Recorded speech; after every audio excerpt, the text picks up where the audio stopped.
You don't get discipline from your parents. You don't get discipline from your parents, from your grandparents, from your older brothers and sisters. You don't get discipline from an external source. You have to get it from you. That's what self-discipline is. You get it from yourself. You get it from you. Some of your best motivation might come wrapped in sandpaper. Some of your best inspiration comes with some pricks and some nails and some thorns around it. Some of your best inspiration came in an experience that you didn't ask for, you didn't want, and you never want to have again. Some of your best inspiration, some of the very thing that's fueled your soul to get you here, came in an experience that you dare not wish on your enemy. Things we've worked the hardest for, we value the most. So I think, the purpose of a goal is not getting it anyway. The purpose of a goal, is who you become. Who you become is going to make you happy or it's going to make you sad. Every day in 1,000 different ways, we are trying to improve ourselves by learning how to do things. We spend a lifetime gathering knowledge in classrooms, in textbooks, in experiences. Now, if knowledge is power, if knowledge is the forerunner to success, then why do we fall short of our objectives? Why, in spite of all our knowledge and in spite of our collective experiences, do we find ourselves aimlessly wandering, settling for a life of existence rather than a life of substance? There may be many answers to this question. Your answers may be different than your associates or your spouses or your friends. While there may be many answers to this question, the fundamental answer is the absence of discipline. Applying all that we know.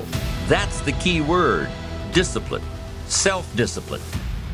The greatest misunderstood concepts for people who are trying to excel, who have dreams, that want to do things. Talent you have naturally. Skill is only developed by hours and hours and hours of beating on your craft.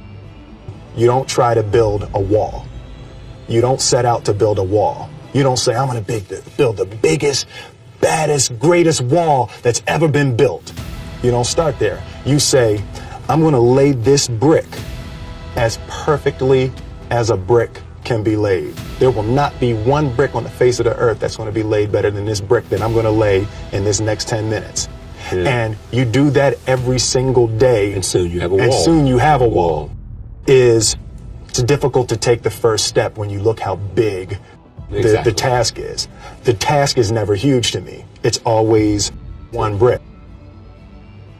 I would say reading is the strongest signal for success in the future that I've ever seen.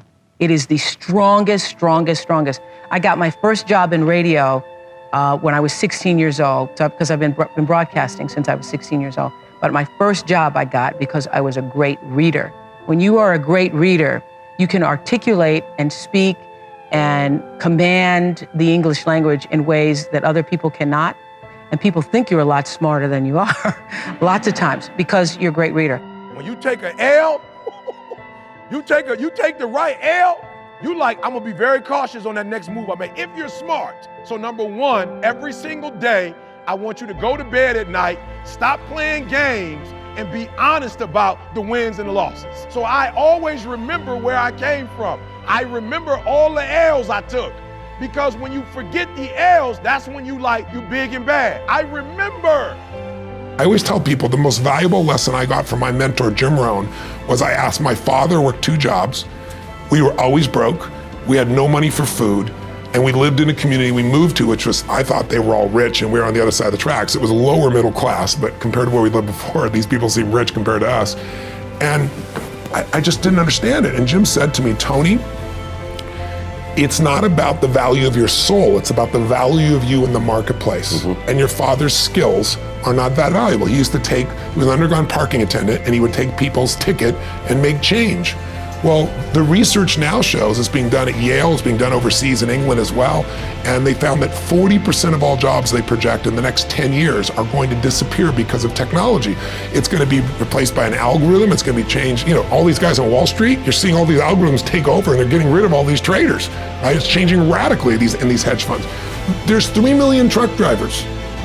Self-driving cars are here. In the next 5 years, they will be the standard, certainly within 7 or 8 years. Are you going to hire someone who can only work 8 hours a day and sometimes gets drunk or can make a mistake when you can buy a machine, write down the machine, and be in a position where it works 24 hours a day driving? But no one is telling these drivers this, and they have to retool now. So technology is the biggest challenge. Labor is less valuable because of efficiencies with technology, and it's going to get better and better for technology, which is scary when you think about what's going to happen for jobs. So I say to people, you've got to participate in your own rescue. You've got to retool yourself. The idea that Bernie Sanders has of providing free education sounds wonderful, but the education he wants to do is community college. There are no skill sets in community colleges today, for the most part, that are going to prepare you for the economy or a job that's there. So what is that going to do? You're just going to waste more money, more time. We need to retool ourselves. The government's not going to do it for you. Do we sit down and let change just happen to us? Or are we just watching change happening around us? Or are we aware that change is happening within us? Or are we going to be those proactive people who make sure that we affect what happens to us? Change also produces 4 types of people. They are in this room. First of all, there are people who watch things happen. Now, let me say something about change. This is important here. Not all change is improvement. You used to weigh 128.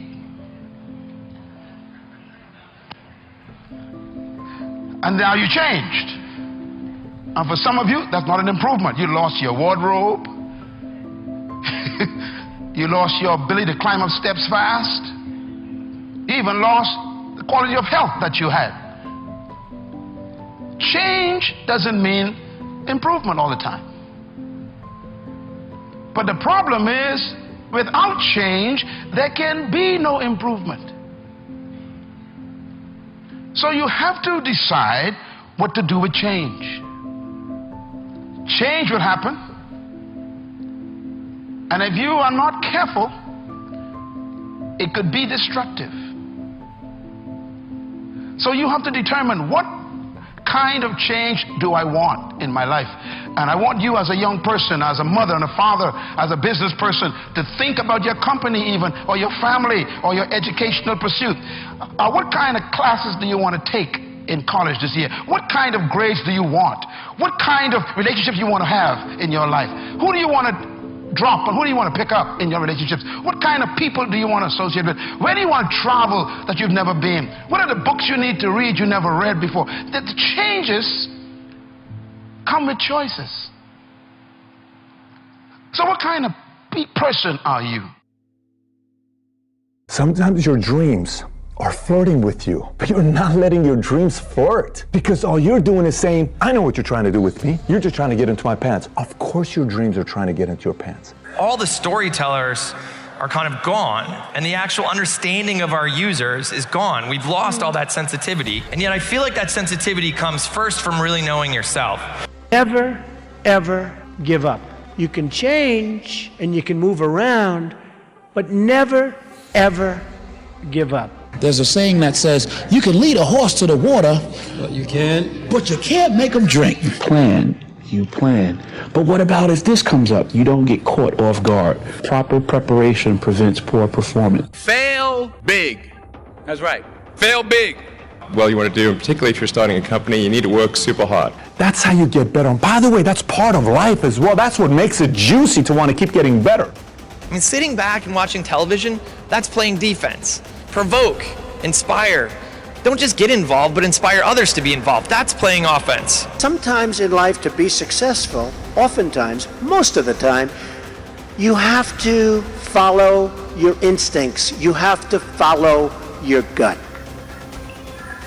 There is a moment in the life of every generation when that spirit of hopefulness has to come through if we are to make our mark on history. Remember that. Just because you're doing a lot more doesn't mean you're getting a lot more done. The ability to manage yourself very, very, very well, you know, or at least well enough where you almost become compulsive about getting certain things done. is being able to laugh with your team about some of the crazy stuff that happens. And you can't take yourself too seriously. You have to take the job seriously. You have to take your responsibilities seriously, but you have to be able to laugh at yourself first and foremost in order to be able to manage the whole. It's the way you view the world. It's the way you view things, money, life, marriage, business, freedom, relationships. Those processing that you have here, it's okay to change those things, but not your personality. Like, if you're here, you probably kick a lot of ass at something. You're probably the best at something. You have ambition. You're a risk taker. You have learned to hack. You will fail at some point in your life. Accept it. You will lose. You will embarrass yourself. You will suck at something. There's no doubt about it. I'm telling you, embrace it because it's inevitable.